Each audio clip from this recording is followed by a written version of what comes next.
Hello friends, आज हम discuss करने वाले हैं इलेक्ट्रिकल सर्किट। अब तक हमने वोल्टेज, करंट और रेसिस्टेंस के बारे में बेसिक्स देख ही लिया है। आज हम समझेंगे इनके कम्बिनेशन से ही इनके बीच में आपस में रिलेशन क्या है उसको समझेंगे। तो जो हमारा इलेक्ट्रिकल सर्किट होता है उसमें क्या क्या चीज़ें होती है।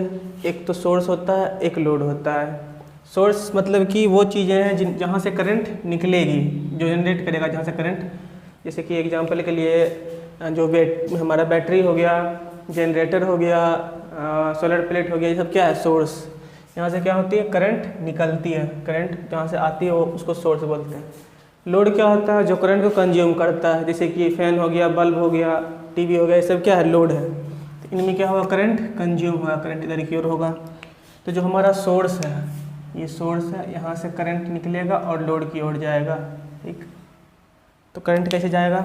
सोर्स से निकला, इस वायर से होके लोड में गया और फिर वापस यहाँ से रिटर्न आ गया। अगर बीच में कहीं भी वायर डिस्कनेक्ट होता है, जैसे मान लिया यहाँ से वायर कट गया, तो ये करंट फॉलो नहीं करेगा, करंट जीरो हो जाएगा हर जगह। तो करंट को फॉलो होने के लिए क्या होना चाहिए? ये बिल्कुल कंप्लीट होना चाहिए, हर जगह वायर जुड़ा होना चाहिए। कहीं से टूट गया तो करंट पास नहीं करेगा, करंट जीरो हो जाएगा। तो ये हमारा क्या है? सोर्स। ये हमारा लोड है। तो सोर्स के लिए मैंने एक बैटरी लिया। ये सिंबल किसका है? इसको, ये बैटरी का सिंबल है। ठीक, और लोड में मैंने कोई मशीन लोड में लगा सकते हैं, तो उसको रेसिस्टेंस का सिंबल होता है। ये रेसिस्टेंस सिंबल से दिखा दिए, क्योंकि दुनिया में हर मशीन का अपना अपना रेसिस्टेंस है। इसको बाद में समझेंगे, पहले वोल्टेज को समझते हैं। तो हमारा ये क्या है? सोर्स है। सोर्स के लिए मैंने एक बैटरी लिया है जिसका कुछ वोल्टेज है। एग्जाम्पल के लिए कुछ भी मान सकते हैं, जैसे मान लिया जाए 12 वोल्ट है। तो सोर्स से करंट निकलेगा, लोड पे जाएगा। अब बात यहाँ ये आती है कि ठीक है, यहाँ से करंट निकला और यहाँ से वापस चला गया, तो जितना करंट निकला उतना करंट वापस आ गया। तो फिर यहाँ इसको एनर्जी कहाँ से मिला और इसका क्या यूज है? तो जो हमारा सोर्स होता है वो क्या करता है? इलेक्ट्रिसिटी को कुछ एनर्जी देता है, कुछ पावर, कुछ शक्ति देता है, और वापस वो क्या करता है? उस शक्ति को लेके लोड को दे दिया, फिर वापस लौट गया। तो हमारा ये क्या है? सोर्स क्या? कुछ एनर्जी लोड को कैसे ट्रांसफ़र करता है? Through current. करंट क्या करता है? ये एनर्जी को ट्रांसफ़र करवाता है। तो करंट का काम क्या है? एनर्जी को यहाँ से लेना, यहाँ ट्रांसफ़र करवाना। तो अब बात आती है वोल्टेज और करंट क्या करते हैं। तो वोल्टेज क्या करते हैं? इस करंट को शक्ति देते हैं और वो करंट दे जाके लोड को वापस दे दिया, लोड अपना इस एनर्जी को ले लिया, फिर करंट वापस लौट के सोर्स के पास आ गया। ठीक, तो पहले हम वोल्टेज को समझते हैं। जैसे वोल्टेज कैसे होता है? दो पॉइंट के बीच का डिफरेंस। जैसे मान लिया यहाँ पे कहा गया अगर 12 वोल्ट है, मतलब यहाँ और यहाँ, इन दोनों पॉइंट के बीच का डिफरेंस है 12 वोल्ट। तो यहाँ बीच में कुछ नहीं है, तो हम कह सकते हैं कि इसके पॉइंट के बीच का ये डिफरेंस 12 वोल्ट ही है। तो इस 12 वोल्ट का मतलब ये हुआ कि इस जगह और इस जगह दोनों के बीच का डिफरेंस है 12 वोल्ट। अगर यहाँ पे 12 वोल्ट है तो यहाँ 0 होगा। अगर यहाँ पर 1 है तो यहाँ क्या हो जाएगा? 13 हो जाएगा। अगर यहाँ 2 है तो यहाँ 14 हो जाएगा। तो कहने का मतलब दोनों का डिफरेंस होना चाहिए। अगर मान लिया यहाँ पर निगेटिव वोल्टेज आ जाए, मतलब मान लीजिए -2 आ जाए, तो यहाँ कितना आएगा? 10। ये डिफरेंस 12 होना चाहिए। ठीक, लेकिन जनरली क्या होता है कि हम एक को ग्राउंड से एक वायर को ग्राउंड से कनेक्ट कर देते हैं, इसलिए इसको 0 लिखा जाता है, तो ये 0 कहा जाता है। तो खैर ये कुछ भी नहीं है, बस समझने की बात है कि ये क्या 12 वोल्ट क्या है? इन दोनों के बीच का डिफरेंस है, किसी एक जगह का वोल्टेज नहीं है, एक और दूसरे के बीच का डिफरेंस है। तो ये होगा हमारा वोल्टेज। ठीक, अब लोड जो है तुम्हारा क्या होगा? उसमें कुछ भी हो सकता है, कोई भी मशीन हो सकता है। तो वोल्टेज क्या किया? करंट को सप्लाई किया लोड को। तो इसको और भी समझते डिटेल्स में। जैसे मान लिया जाए लोड तो बहुत सारा हो सकता है एक साथ। जैसे मान लिया जाए मैंने एक सर्किट बनाया, इसमें 3 लोड है। ये 12 वोल्ट सप्लाई दे दिया, कुछ भी लोड होगा। जैसे मान लिया जाए इस लोड का 12 ओम 2 ओम है, इसका 3 ओम, इसका 4 ओम, एग्जाम्पल के लिए ले लिया। ठीक है, तो अब जो यहाँ ये सोर्स है ये करंट देगा, तो यहाँ से करंट निकल के आएगी। और यहाँ पे क्या है? 3 अलग अलग लोड लगे हुए हैं, तो कुछ करंट इसमें जाएगी, कुछ इधर चली जाएगी, फिर कुछ इसमें, फिर कुछ इसमें होके बाकी सारे करंट क्या होंगे? यहाँ से रिटर्न होके, तो जितना करंट निकला उतना ही करंट आ जाएगा। तो यहाँ क्या हो जाएगा? अलग अलग हिस्सों में करंट बढ़ रहा है। तो सोर्स कितना करंट देगा? जितना इन तीनों को ज़रूरत है। ठीक, इसके लिए कैलकुलेशन भी है। तो इस कैलकुलेशन से करने से पहले हम इसको समझते हैं। एक होता है ओम्स लॉ। साइंटिस्ट थे एक जॉर्ज साइमन ओम, उन्होंने एक नियम दिया था ओम्स लॉ। तो ओम्स लॉ क्या कहता है कि कोई भी प्रतिरोध, कोई भी रेसिस्टेंस, उनके बीच का अगर वोल्टेज V है और उसका रेसिस्टेंस R है और उसमें करंट I जा रहा है, तो उसके बीच का जो वोल्टेज होगा V इक्वल्स टू IR के बराबर होगा। मतलब ये कह सकते हैं अगर किसी रेसिस्टेंस के बीच I करंट जा रहा है और उसका रेसिस्टेंस R है, तो उसके बीच जो वोल्टेज प्रोड्यूस होगा वो कितना होगा, V इक्वल्स टू IR। तो इसी तरह हम यहाँ कह सकते हैं, जैसे मान लिया जाए ये क्या है 12 वोल्ट, यहाँ से यहाँ मतलब इन दोनों पॉइंट के बीच का वोल्टेज है 12 वोल्ट, तो यहाँ बीच में कहीं कुछ नहीं है, तो मतलब ये भी 12 वोल्ट होगा, ये भी होगा, ये भी होगा। सेम इसी तरह का सिस्टम हमारे घर में भी होता है। घर वाला सिस्टम कैसे, जैसे मान लिया जाए घर में 2 वायर आते हैं, एक न्यूट्रल का होता है, एक फेज का होता है, दोनों के बीच का डिफरेंस होता है। घर में वोल्टेज आता है 220 से लेकर 240, तो इन दोनों वायर के बीच का वोल्टेज कितना होगा 220 वोल्ट। मतलब जैसे यहाँ पे ये 12 वोल्ट उस तरह ये है, तो हम 2 वायर लेते हैं कनेक्शन, जब भी लेते हैं 2 वायर आता है। कभी कभी घरों में क्या होता है कि एक जो ये हमारा न्यूट्रल वाला वायर है अर्थ, ये अर्थिंग के थ्रू भी ले सकते हैं। जैसे मान लीजिए ये वायर यहाँ से अर्थ कर दिया, तो बात एक ही है, क्योंकि ये भी लास्ट में जाकर कहीं ना कहीं ग्राउंडेड ही होता है। जो हमारा करंट सप्लाई आता है वो भी लास्ट में कहीं ना कहीं धरती से ही जुड़ता है, जो कि 0 वोल्टेज होता है, तो बात सेम ही रह जाएगा। तो जो 2 वायर आया हमारा ऐसे घर में लगा हुआ है, इस घर में आया, तो इन दोनों से कहीं फ़ैन जुड़ गया, कहीं बल्ब जुड़ गया, कहीं कुछ मोटर जुड़ गया। तो ये फ़ैन बल्ब मोटर ये सब क्या है, लोड है। तो हर लोड का क्या होता है, अपना कुछ रेसिस्टेंस होता है। इसी तरह से जिस तरह ये कनेक्टेड है उसी तरह घर में ये कनेक्शन होता है। तो इसको समझ लिए, मतलब इसको भी समझ सकते हैं। तो ये जो हमारा कनेक्शन है, मान लीजिए एक मशीन ये है, एक मशीन ये है, एक मशीन ये है, तीनों कुछ अपना अपना प्रतिरोध है, ठीक। अब तो ये हमारा क्या है, एक कनेक्शन का वो तरीका हो गया। तो इस कनेक्शन को करने से पहले समझते हैं रेसिस्टेंस के बारे में हमने देख लिया पिछली वीडियो में, रेसिस्टेंस क्या है, कैसे है। रेसिस्टेंस करता क्या है, करंट के फ्लो को अपोज करता है, करंट के फ्लो को बहने से रोकता है। तो अगर रेसिस्टेंस ज़्यादा होगा तो वहाँ करंट कम जाएगा, रेसिस्टेंस कम होगा तो वहाँ करंट ज़्यादा जाएगा। और ये रेसिस्टेंस और वोल्टेज करंट के बीच में एक रिलेशन है जो ओम्स लॉ से हम देखते हैं। तो अगर यहाँ पे 12 वोल्ट है, ये 12 वोल्ट है, ये 12 वोल्ट है, इसमें करंट कितना होगा, इस नियम से हम निकाल सकते हैं। यहाँ पे अगर वोल्टेज मान लिया जाए 12 है, तो क्या हो जाएगा यहाँ पे V इक्वल्स टू क्या बोलते हैं IR। तो यहाँ पे वोल्टेज 12 है और यहाँ I निकालना है और 2 इसका रेसिस्टेंस है, तो यहाँ से I निकल जाएगा 6 एम्पियर। मतलब इस वाले सर्किट में करंट जा रहा है 6 एम्पियर। इस तरह यहाँ से निकालेंगे तो 4 एम्पियर आएगा, यहाँ पर 3 एम्पियर आएगा, सेम फार्मूले से। तो मतलब 6 और ये 4 और 3 टोटल कितना होगा 13। मतलब यहाँ से कितना करंट आएगा 13 एम्पियर, ठीक। तो ये क्या है, सोर्स हमारा 13 एम्पियर करंट देगा और इन सबको मिलेगा और सब वापस क्या जगह लौट जाएगा। तो इस तरह से क्या है हमारा सर्किट काम करता है। तो अब बात यहाँ से यह आती है, जो हमारा सोर्स है, जैसे मान लीजिए अगर हम ये वाला लोड है इसको हटा दें यहाँ से, तो क्या ये अब भी 13 एम्पियर करंट देगा, नहीं अब नहीं देगा। करंट कितना हो जाएगा, अब 10 हो जाएगा। जो करंट है हमारा वो किस पे डिपेंड कर रहा है, जो भी हमारा यहाँ पे लगा हुआ है मशीन, जो भी लोड लगा हुआ, तो जितना करंट की रिक्वायरमेंट है वो उतना सोर्स देगा, और जितना की जब ज़रूरत खत्म हो जाएगी तो क्या हो जाएगा। तो इस तरह हमारे घर में होता है, जैसे मान लीजिए पंखा बल्ब ये तीनों चल रहा है और सब मिला के करंट आ रहा है, यहाँ से करंट आ रहा है, सबसे वापस यहाँ से लौट जाता है, तो कुछ 10-12 एम्पियर जो भी होगा वो करंट जा रहा है, ठीक। अगर एक चीज़ बंद कर देंगे तो करंट घट जाएगा, जिस तरह यहाँ होता है सेम उसी तरह होता है। तो अब यहाँ से हम एक चीज़ समझ सकते हैं कि हमारा यहाँ पे क्या है, वोल्टेज 12 वोल्ट फिक्स किया हुआ है, यहाँ भी 12 यहाँ भी 12, लेकिन करंट क्या हो रहा है, चेंज हो रहा है। तो करंट किस पे डिपेंड करता है, जो हमारा लोड लगा हुआ उसके हिसाब से क्या होता है, बदलता रहता है। तो जो हमारा सिस्टम होता है वोल्टेज करंट का, वहाँ पे क्या है, वोल्टेज फिक्स किया हुआ रहता है और करंट बदलता रहता है मशीन के हिसाब से, जो भी चीज़ जितना भी लोड लगा होगा उसके हिसाब से। तो जो लोड है उसके हिसाब से करंट सोर्स देता है, तो सोर्स जो देगा करंट देगा, कितना देगा वो डिपेंड करता है इसको कितना चाहिए। जितना लोड को करंट चाहिए उतना सोर्स देगा। सोर्स क्या करता है, करंट डिलीवर करता है, लोड क्या करता है, करंट को एनर्जी कंज्यूम करता है। तो हमारा जो सोर्स है वो क्या है, जितना करंट दिया उतना करंट वापस आ गया। तो सोर्स को हम क्या बोल सकते हैं, ये करंट नहीं दे रहा, ये एनर्जी दे रहा है, क्योंकि करंट जितना दिया उतना तो लौट ही गया ना। तो ये जो करंट को क्या दिया, एनर्जी दिया और एनर्जी अपना यहाँ पहुँचा दिया। तो हम बोल सकते हैं सोर्स क्या है, ये जो हमारा जो भी चीज़ है, बैटरी क्या है, सोर्स ऑफ एनर्जी है। तो बैटरी क्या है, सोर्स ऑफ एनर्जी, क्योंकि ये क्या हो रहा है, एनर्जी दे रहा है, अपनी एनर्जी यहाँ से लिया और यहाँ पहुँचा दिया, फिर वापस आया। तो इसको हम सोर्स ऑफ करंट नहीं बोल सकते, सोर्स ऑफ एनर्जी बोल सकते हैं। एनर्जी का सोर्स है, ऊर्जा का सोर्स है, क्योंकि करंट वापस फिर वहीं लौट जाता है ना। यहाँ से एक इसको हटा दिया जाए, तो ये हमारा क्या था, करंट और वोल्टेज। अब इनका कैलकुलेशन जहाँ भी करना होता है हम ऐसे इस नियम से कर सकते हैं, वोल्टेज करंट और जो हमारा रेजिस्टेंस होता है उनका अलग अलग तरह से कम्बिनेशन किया होता है, कभी सीरीज कभी पैरेलल। तो ये कम्बिनेशन को किसी अलग वीडियो में समझेंगे, पहले यहाँ पे हम समझ लेते हैं इनको। तो ये था हमारा वोल्टेज। वोल्टेज क्या होता है? दो पॉइंट के बीच का डिफरेंस। करंट क्या होता है? उसमें जो करंट फॉलो कर रहा है। करंट को हम अगले वीडियो में देख ही चुके हैं, क्या फॉलो ऑफ चार्ज है। तो अब एक बात और, कुछ लोग ये भी सोच रहे होंगे कि जो हमारा करंट होता है वो क्या होता है, ऐसे करंट घूम रहा, तो करंट तो नहीं होता, एक्चुअल में क्या होता है, चार्ज मूव करता है, वो भी उल्टा डायरेक्शन में, इलेक्ट्रॉन्स। तो कोई बात नहीं, हम उल्टा भी मान सकते हैं, बात एक ही रहेगा। चार्ज क्या है, इससे एनर्जी लेके गया, यहाँ से उल्टा घूम के फिर वापस आ गया, तो बात एक ही है। उस वीडियो में आप समझ भी सकते हैं कि कैसे हुआ था उल्टा सीधा। हाँ, अब बात आती है एक और, जो हमारा वोल्टेज है, करंट है, रेसिस्टेंस है, इनके बीच का जो रिलेशन होता है इसको हम एग्जाम्पल से समझ सकते हैं। एग्जाम्पल के जैसे मैंने यहाँ एक लिया है पानी का टैंक। ये पानी का टैंक है, इसमें पानी भरा हुआ, और यहाँ पे 3 पाइप लगाया गया है और उन तीनों पाइप को दूसरे टैंक से कनेक्ट कर दिया।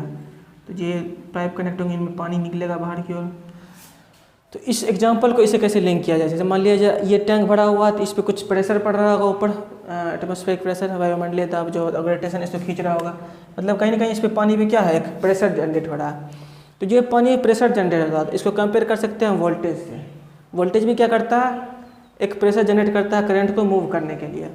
तो जितना ज़्यादा वोल्टेज होगा उतना ज़्यादा प्रेशर लगेगा, यानी कि जो पानी का टैंक जितना बड़ा होगा, जितना पानी होगा उतना ज़्यादा क्या होगा, इस पर प्रेशर लगेगा। तो वोल्टेज क्या है, एक तरह से ये प्रेशर के बराबर है। अब जो यहाँ पे पानी बह रहा है, इसमें से पानी बहेगा, तो जो ये पानी बह रहा है इसको हम करंट से लिंक कर सकते हैं। जैसे करंट यहाँ क्या कर रहा है, इसको प्रेशर लगाया, वोल्टेज क्या किया, करंट को प्रेशर लगाया, तो करंट क्या हो गया, मूव करना शुरू कर दिया। तो ये क्या, जब ये प्रेशर लगाया तो क्या हो गया, पानी इससे बहना शुरू कर दिया। अब यहाँ पे देख रहे होंगे आप, कोई पाइप मोटा है, कोई पतला है, तो ये क्या चीज़ है, ये रेसिस्टेंस।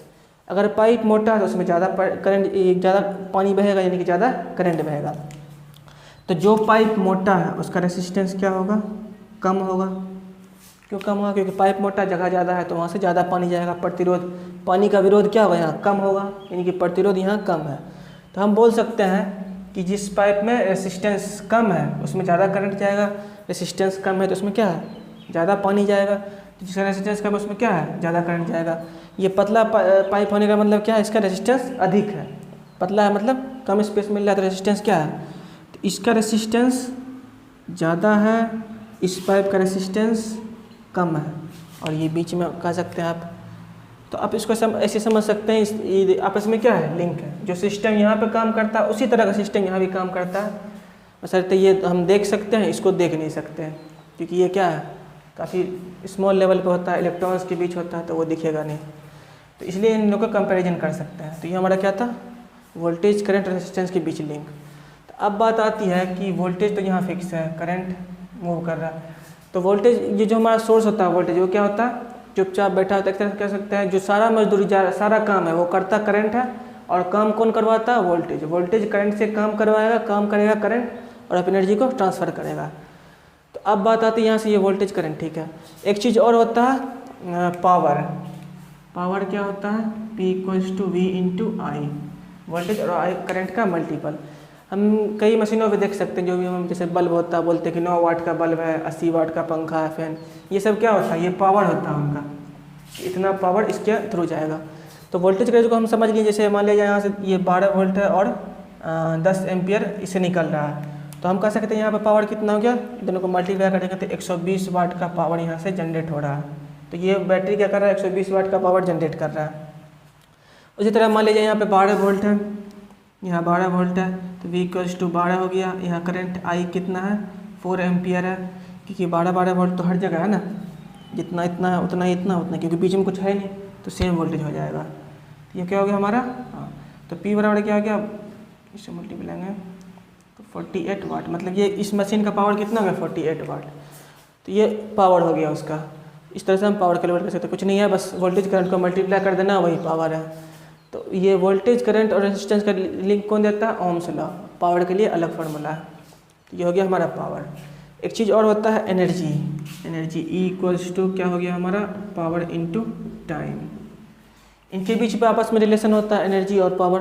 क्या है, पावर और × टाइम। एनर्जी पावर को आप ऐसे समझ सकते हैं, पावर मतलब हो गया शक्ति, एनर्जी मतलब क्या हो गया, ऊर्जा। तो पावर शक्ति का, पावर और एनर्जी को ऐसे समझ सकते हैं, जैसे मान लिया किसी इंसान की ताकत, यानी कि पावर है कि वो 10 किलो या 20 किलो का वजन उठा सकता है, तो वो उसका पावर है। लेकिन इसके पावर होने से इसके शरीर में कुछ एनर्जी लॉस नहीं हो रहा, कुछ इसका जा नहीं रहा है। लेकिन जब उस पावर को कुछ देर तक वो इस्तेमाल करेगा, कितनी देर तक इस्तेमाल करेगा उतना उसका एनर्जी जाएगा। तो एनर्जी क्या है, अपने पावर को आप जितनी देर तक यूज कर रहे हैं, यानी कि अगर मान लीजिए बल्ब का पावर 9 वाट है तो 9 वाट को आप जितनी देर तक यूज करेंगे उतना एनर्जी आपका जाएगा। लेकिन अगर यूज नहीं करेंगे तो एनर्जी कुछ नहीं होगा, जीरो होगा। तो पावर एनर्जी को आप ऐसे समझ सकते हैं कि पावर एनर्जी क्या है, पावर है आपकी शक्ति, आपकी क्षमता, आप कितना काम कर सकते हैं, लेकिन इससे आपका कुछ लॉस नहीं हो रहा। तो किसी मशीन के पावर होने से आपका कुछ लॉस नहीं होता जब तक कि उस पावर को आप यूज करना स्टार्ट नहीं कर देते हैं। उस पावर को जब तक इस्तेमाल करेंगे उतना आपका एनर्जी जाएगा। तो इस फॉर्मूले से इसको हम डायरेक्ट लिख सकते हैं VI/T। ठीक, इससे एक हीट वाला फार्मूला बनता है। जैसे मान लीजिए इसको बोलते हैं कि एक वायर के अंदर कितना हीट जनरेट होगा। तो हीट क्या है, एक तरह से एनर्जी है। तो अब ओम्स लॉ से आप V को क्या लिख सकते हैं, IR लिख सकते हैं। तो ये I हो गया, ये T हो गया, तो 2 I आ गया, तो क्या हो गया I²R/T। इतना एनर्जी बनेगा। और किसी वायर का R रेसिस्टेंस है, उसमें I करंट फ्लो कर रहा है, तो उस वायर के अंदर इतना एनर्जी बनेगा। तो एनर्जी किस फॉर्म में निकलता है वायर से, हीट के फॉर्म में निकलता है। दूसरा कोई उसमें वायर से एनर्जी निकलने का कोई रास्ता नहीं है। लेकिन अगर ये इलेक्ट्रिक बल्ब होगा तो वहाँ से उसमें से कहाँ से एनर्जी निकलेगा, लाइट के रूप में निकलेगा, हीट के रूप में, दोनों रूप में निकल सकता है। तो वहाँ पर एनर्जी का टोटल कितना कैलकुलेशन हो जाएगा, जो भी होगा उसको कैलकुलेट करके कह सकते हैं। तो हर जगह हम एनर्जी निकाल सकते हैं, कितना एनर्जी कहाँ लॉस हो रहा है या कहाँ कितना एनर्जी जा रहा है। तो ये हमारा था पावर, ये एनर्जी था, ये वोल्टेज। तो हम इसको एक फिर से इकाई करके समझते हैं, इसको कलेक्ट करके। तो वोल्टेज क्या होता है, वोल्टेज वो होता है जो वर्क करवाता है, काम करवाता है। इसको पहले एक चीज़ और समझते हैं हम। V बराबर, पिछले लेक्चर में हम देख चुके हैं, V बराबर होता है W/Q। ठीक, और I = होता है Q/T। तो यहाँ पर लिखा हुआ P = W/V/I। तो अगर आप इन दोनों को मल्टीप्लाई करेंगे, इसको अगर मल्टीप्लाई करेंगे तो आप इसको V बराबर क्या लिख सकते हैं, W/Q × Q/T। Q कट गया, यहाँ क्या आ गया, W/T। P = W/T। एक डिफिनीशन आप लोग पढ़े होंगे 9th या 10th में कि शक्ति क्या होता है, कार्य करने की दर को, मतलब rate of work, rate of doing work, कार्य करने की दर को शक्ति बोलते हैं। वो यहीं से बना है, कार्य करने की दर को, रेट ऑफ डूइंग वर्क, वो क्या है, शक्ति। तो एनर्जी क्या होता है, एनर्जी कुछ नहीं है, T को इधर ले आइए, T, ये क्या हो गया, तो बोलते हैं कार्य करने की क्षमता को क्या बोलते हैं, ऊर्जा बोलते हैं। तो कार्य करने की क्षमता क्या है, P × टाइम एनर्जी है। तो ये आप आपस में लिंक इसको समझ सकते हैं। ठीक, खैर हम यहाँ बात कर रहे हैं इलेक्ट्रिसिटी की, तो यहाँ पे सारी एनर्जी क्या है, इलेक्ट्रिकल एनर्जी है, और पावर क्या है, इलेक्ट्रिकल पावर है। लेकिन ये पावर एनर्जी हर जगह इस्तेमाल होता है। अगर कोई मैकेनिकल सिस्टम भी है तो वहाँ पर भी इस्तेमाल होता है। तो वहाँ यही चीज़ें होंगी, लेकिन वहाँ पर वोल्टेज करंट नहीं होगा। पावर होगा, एनर्जी होगा, लेकिन वहाँ वोल्टेज करंट नहीं होगा, क्योंकि वो क्या है, मैकेनिकल चीज़ है। तो ये हमारा क्या है, इलेक्ट्रिकल पावर है, इलेक्ट्रिकल चीज़ें हैं। तो वोल्टेज क्या था, हमारा सोर्स था जो क्या करता है, करंट को देता है। लोड क्या है, करंट कंज्यूम करता है। तो वोल्टेज क्या करता है, अपनी एनर्जी को करंट को देता है, करंट अपनी एनर्जी को लेके लोड को देता है, फिर वापस लौट जाता है। तो अगर करंट को फॉलो करना तो सर्किट क्या होना चाहिए, पूरा, कहीं भी वायर अगर बीच से डिस्कनेक्ट हो जाता है यहाँ वहाँ कहीं, तो करंट बंद हो जाएगा फॉलो होना। जब तक पूरा कंप्लीट होगा तब तक करंट नहीं फॉलो करेगा।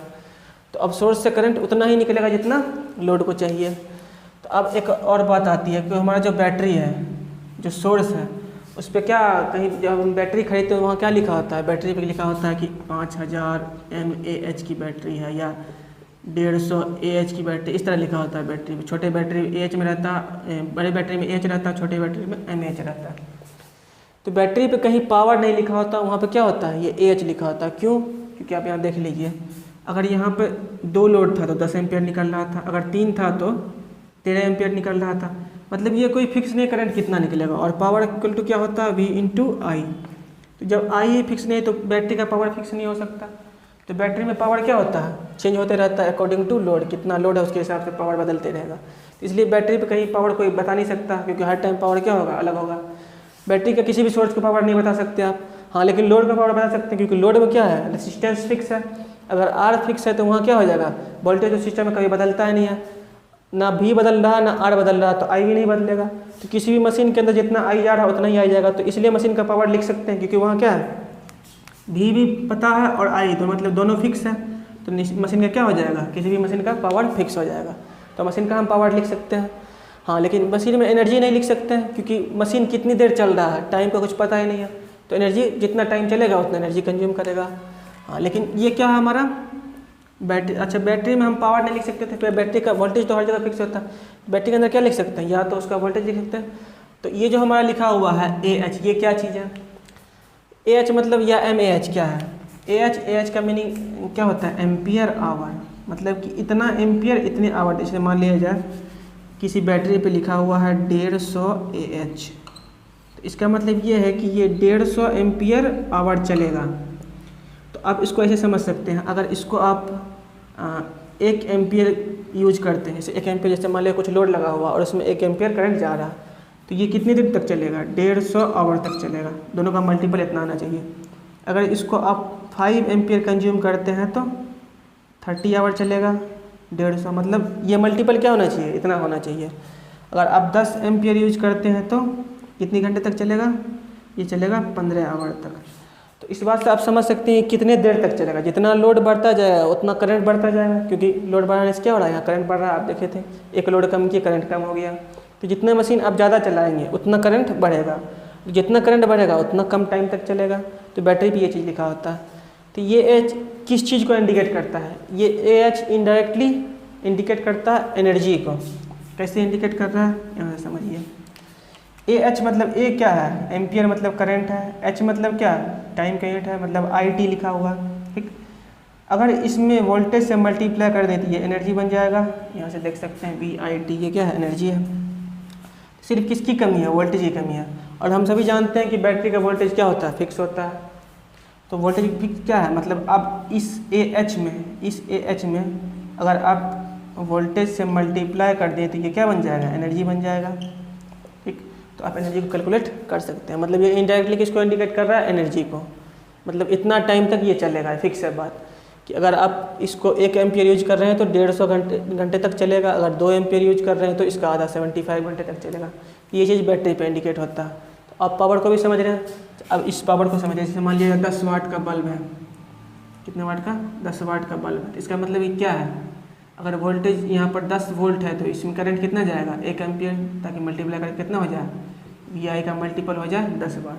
तो ये हमारा पावर है। इस तरह से अलग अलग चीज़ें होती हैं, फैन का होता है, और इस तरह आप कैलकुलेट भी कर सकते हैं। जैसे मान लीजिए हमारा फैन 100 वाट 80 वाट का होता है घर में, और घर में वोल्टेज आता है 220 वोल्ट का, तो आप निकाल सकते हैं कि कौन से मशीन में कितना करंट जा रहा है। और वोल्टेज पता, घर में हर जगह वोल्टेज, हर मशीन में कितना वोल्टेज है, 220 वोल्ट फिक्स किया हुआ। तो आप हर घर में हर एक मशीन का वोल्टेज निकाल सकते हैं, और एनर्जी भी निकाल सकते हैं, कितना एनर्जी वो कंज्यूम करेगा। तो जो हमारा बिल वगैरह आता है, ये एनर्जी कैलकुलेट किया जाता है। बिल किस में आता है, यूनिट में आता है, इतना यूनिट एनर्जी उतना यूनिट एनर्जी। यूनिट कुछ नहीं है, ये है 1000 वाट आवर। ये क्या है, पावर है, वाट किस यूनिट होता है, पावर। और आवर में लिखा हुआ है, टाइम किस में लिखा हुआ है, आवर में। लेकिन जो एक्चुअल एनर्जी कैलकुलेट होता है वहाँ पे टाइम को लिखा जाता है सेकेंड में, लेकिन यहाँ पे आवर में। तो 1 यूनिट कितना होता है, 1000 वाट। अगर 1 आवर तक चलाते हैं तो 1 यूनिट बिजली बिल आता है, वो भी क्या है, एनर्जी का यूनिट है, वहाँ से भी एनर्जी कैलकुलेट होता है। तो इस तरह से आप कहीं भी एनर्जी पावर कैलकुलेट कर सकते हैं। ये हमारा क्या था, सारा इलेक्ट्रिसिटी का वोल्टेज, करंट, पावर, एनर्जी का आपस में क्या रिलेशन है, और क्या उससे कैसे क्या कैलकुलेट होता है।